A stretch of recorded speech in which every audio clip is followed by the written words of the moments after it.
గురు పౌర్ణమి సందర్భంగా మారిసుపేట్లోని శ్రీ దత్తసాయి ఆలయంలో విశేష పూజలు అభిషేకాలను వైభవంగా జరిపారు. ఆలయంలో తెల్లవారుజామున 5:15 కాకడహారతితో కార్యక్రమాలను ఆరంభించారు.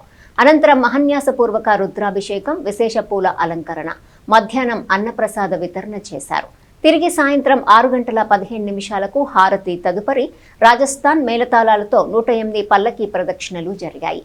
ఈ కార్యక్రమాల్లో ఆలయ అనువంశిక ధర్మకర్త చైర్మన్ రేటూరి నాగసాయి, కమిటీ సభ్యులు CH Satish Kumar, G Venu, A Tirupatamma, M Satyakumari, K Ramanababu, T Venkataramana, R Ramya, ఇతర సభ్యులు పాల్గొన్నారు.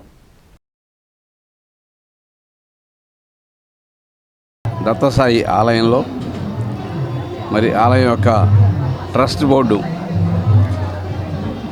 రేటూరి నాగసాయి గారు మరియు వారి కుమార్తె రేటూరి రమ్య, అలాగే ఈ యొక్క ట్రస్ట్ బోర్డు ముఖ్య సభ్యులు మరి చామర్తి సతీష్, అలాగే ఇంకా బ్యాంక్ ఎంప్లాయర్ గారు, ఇంకా మహిళామతలు చాలామంది ఉన్నారు. అలాగే గేల వేణు, వీరందరూ 32వ గురు పౌర్ణమి వార్షికోత్సవం సందర్భంగా ప్రతి సంవత్సరం కూడా సుమారుగా 3000 మందికి ఇక్కడ అన్నదానం ఏర్పాటు చేస్తూనే ఉన్నారు. ప్రతి సంవత్సరం దిగ్విజయంగా ముగించుకొని ఈ యొక్క 32వ సంవత్సరం అన్నదానానికి ఏర్పాట్లన్నీ చక్కగా చేశారు.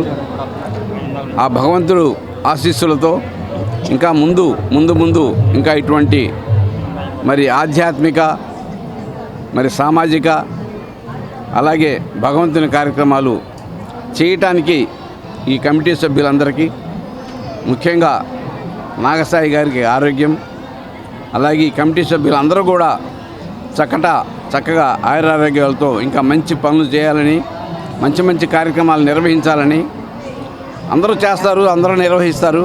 కానీ దిగ్విజయంగా నిర్వహించడం అనేది ఒక విశేషమైంది. మరి ఈ సంవత్సరాల నుంచి కూడా దిగ్విజయంగా చేస్తున్నటువంటి ఈ కమిటీ సభ్యులందరికీ కూడా మరి శుభాకాంక్షలు తెలియజేస్తూ, ఇందులో మమ్మల్ని కూడా భాగస్వాములు చేసినందుకు మరీ ధన్యవాదాలు తెలియజేస్తున్నాను. అంగరంగ వైభవంగా ఏర్పాట్లతో ఘనంగా జరుగుతోంది. కార్యక్రమంలో భాగంగా ఉదయం మహాన్యాసపూర్వక ఏకాదశ రుద్రాభిషేకం, అలాగే బాబావారికి విశేష పుష్ప అలంకరణ మరియు అన్నదానం జరుగుతోంది. అలాగే ఈవినింగ్ 6:15కి రాజస్థానీ మేళతాళాలతో బాబావారికి 108 పల్లకి ప్రదక్షిణాలు జరుగుతాయి. కార్యక్రమాల్లో జనులు, బాబా భక్తులు, దత్తసాయినాథుని భక్తులందరూ పాల్గొని బాబా గారికి పాత్రలు కావాల్సిందిగా కోరుతున్నాం. మరియు ఈ కార్యక్రమానికి సహకరించిన దాతలకు, అలాగే మా కమిటీ సభ్యులకి, అలాగే ప్రపంచంలో ఉన్న సాయినాథుని భక్తులందరికీ మా ధన్యవాదాలు.